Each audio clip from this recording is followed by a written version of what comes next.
We're installing this rear infotainment screen. It has no instructions and it could be better. If you want a better one, check out the one in the description below. But let's look at the one we have right here. So it's pretty much going to be the same. It's going to first have this screen component. It's going to have the plastic housing for the screen as well as the screen itself. The screen is essentially just going to slide in. They come separately. The screen is gonna slide in on this little tab, as well as 2 tabs, maybe 4 tabs, I believe, on the side right here. So once that's in place, you'll have your screen. It has a few cables coming out of it, as well as one that will need to be plugged into it. We have a few more things. We have this panel, as well as this vent. Accompanying that is this data wire that goes from these fans or speakers, we'll find out in a little bit, as well as a USB, a micro SD card slot, as well as a mic with this unit right here. And then we have the wiring harness. So we have these 2 plugs here, these 2 right here, and then it goes to these right here, which are already plugged in to this. So this is going to split through the data bus in the back rear seats, and then this is going to be the control module that sits in there. It's pretty simple to remove this. All you need to do for this one is just pull it straight up and out. It only rests in these 2 clips. We also need the USB-C board that's underneath here to plug into our new module. So we have to remove the vent to get to the board so that we can reuse it. It's just these 2 screws, and then it is clipped in. So undoing the clips, we can pull that out. We have access to the board right here.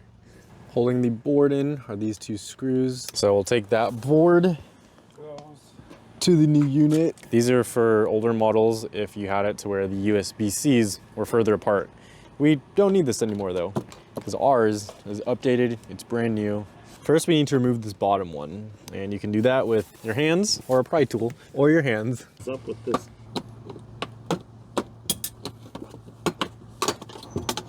Plastic cover removed. It's being held on by about 5 clips. So you're just gonna peel those off. And for that one, you're gonna want to pull off the 2 clips on top and then unscrew the 2 screws that are on the bottom. So you gotta remove those or else that middle piece is not coming off. So those 2 screws and those 2 clips up there. And now you have your whole back part exposed. So the board sits in here. You can see it slides onto these little grooves. And you're also going to use the same screws that were in your car. So get those ones. But wait. You might want to have that USB-C plugged into its original plug before you screw this down, just because there's not a lot of tolerance. We had to unscrew it, plug that back in from the part that's coming out of the center console to our original USB-Cs that we screwed down. We had to unscrew that, plug it in, and then re-screw it back because there wasn't a lot of clearance. But if you can do it, more power to you. That's just something we had to do. If you have any questions, just leave a comment below. So after you have your bottom part situated, you're gonna grab the vent. That's the next part. Right, so there's 2 little holes that are from the vent. You're gonna line them up with these holes right here. Those are going to screw together and hold it in place. So this wire is coming out of the lower part of the rear center console. This is going to the screen. Now it's only gonna go in one way. There are guiders for it, so you're gonna want to make sure those follow those lines right there. And there's a clip at the top, which you're going to want to have that clip go into. Massage it. There we go. Always test it if it's clipped in, because you will always have problems. All right, so after you massage it in, you now have your screen connected to the center part. So now you're going to want to connect it to the data bus to give it power and allow it to access your car's features. This is a simple unclip to pull it out, and then you just push it in. Once it clicks in, you have a secure connection and screen turns on. Now we're going to plug in these smaller wires, the one that was tied over here to the one that's coming out of the center part right here. So after you have that connected, the data bus connected, the USB-C ports connected, this green data line connected, as well as these loops, they kind of just connect to each other from the wiring harness itself. It doesn't really plug into anything, it just connects right there. All right, so to attach the screen to the center part, you're going to want to align it with these 3 screws and then just screw it in. It's gonna hold it to the lower portion right there.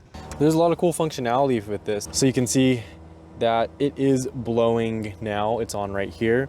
You can change where the fans go. You can do all that good stuff.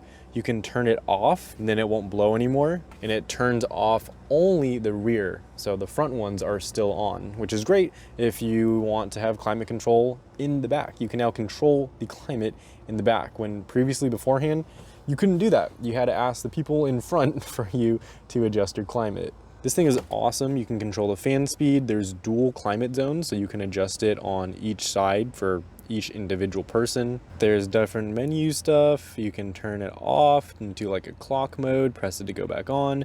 There's these menu options. There's just a ton of stuff you can do with this. It's super customizable. You can also watch things while you're driving. You have a whole menu bar if you plug in a micro SD card. And yes, you can plug in a micro SD card into here. You can even control the volume for the entire cabin. This is really cool. I like this. So get your own at Tesery.com and use code TESLAFPV at checkout to get a similar but probably better model than this one that we're using. Bundle everything up and clip this back in. If you have any questions, please leave a comment, let me know. I'll be more than happy to help you out. As you watch this Tesla Smart Summon Ford, think about all the different things that you can do to upgrade your Tesla. Check out the other videos on the channel for all the upgrades that I've done. Check out the links below for some really cool products as well as some discount codes that'll save you some money while you do your enhancing. I hope you enjoyed and have a great day.